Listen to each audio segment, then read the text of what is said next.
विश्राम जय जय सिया राम चर्चा करू विश्राम जय जय सिया राम चर्चा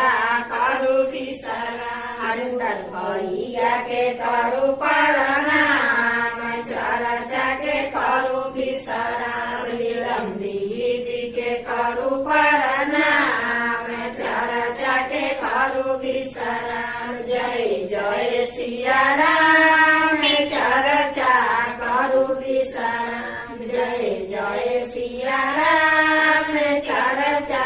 करू विश्राम गुरु भैया के करू प्रणाम चर्चा के करू विश्राम गुरु बहिना के करू प्रणाम चर्चा के करू विश्राम शिष्या बहिना के करू प्रणाम